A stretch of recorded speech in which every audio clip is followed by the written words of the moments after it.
Isabella had stopped counting the number of job applications she'd submitted. Each morning, she woke before the sun, ironed the same 2 blouses she owned, and walked from office to office with quiet hope folded neatly inside her bag. Each evening, she returned home with that hope a little more wrinkled. She was middle class, not poor enough to beg, not rich enough to breathe easy.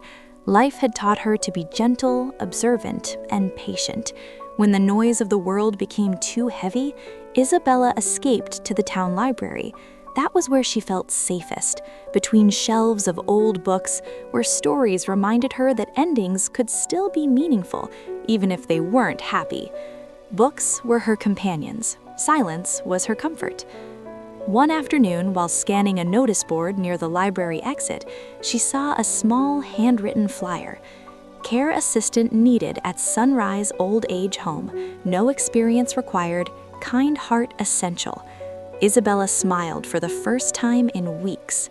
Sunrise Old Age Home smelled of disinfectant, old books, and forgotten memories. The work was humble, cleaning rooms, serving meals, listening to stories told too slowly and too often. But Isabella loved it, especially the reading hours.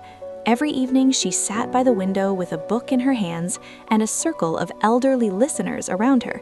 Among them was Mrs. Eleanor Hayes, sharp-eyed, warm-smiled, and endlessly curious about Isabella's life. "You read like you mean it, my dear," Eleanor once said, "not like someone just passing time." Isabella laughed softly. "Stories saved me before I even knew I needed saving." Eleanor grew fond of her quickly, too fond, because Eleanor had a grandson. Joel Hayes arrived one Saturday afternoon in a black luxury car that didn't belong in that quiet compound. He stepped out in an expensive suit, phone pressed to his ear, irritation written all over his face. He was rich, successful, and rude in the effortless way only people who had never been told no could be. "Why wasn't I informed about her medication change?" he snapped at the nurse. Isabella heard him before she saw him. Their first meeting happened by accident, literally. She turned a corner with a tray of tea and collided straight into his chest. The tea spilled. "I'm so sorry," she began. "Watch where you're going," Joel said coldly, barely looking at her. "This place needs more competent staff." Isabella's cheeks burned, but she said nothing. She simply bent down, cleaned the mess, and walked away. Joel noticed that, too. They crossed paths often after that.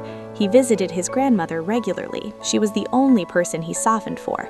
Isabella admired that, even while disliking everything else about him. Their conversations, when forced, were sharp and tense. "You read too much," Joel scoffed once, seeing her with a novel. "And you talk too little," she replied quietly. That surprised him. Over time, arguments turned into discussions. Discussions turned into long silences that felt strangely comfortable. Joel began arriving earlier than usual. Isabella noticed he stayed longer than he needed to. And Eleanor noticed everything. "She's good for you," Eleanor told him one evening. "She's just staff," Joel replied. Eleanor smiled knowingly. "That's what you tell yourself." Love didn't arrive loudly.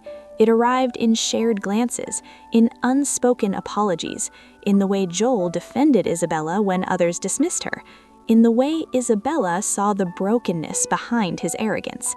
But love doesn't always mean readiness. Joel had built walls higher than his wealth. His life was controlled by expectations, pressure, and fear of failure. Loving Isabella meant becoming someone he didn't yet know how to be. One night, under the dim lights of the old age home garden, he told her the truth. "I care about you," he said, voice tight, "more than I should." "Then why does it feel like you're pushing me away?" Isabella asked. Joel looked at her, really looked at her, and that's when she knew. "I'm not ready," he admitted, "and you don't deserve to wait for a version of me that doesn't exist yet."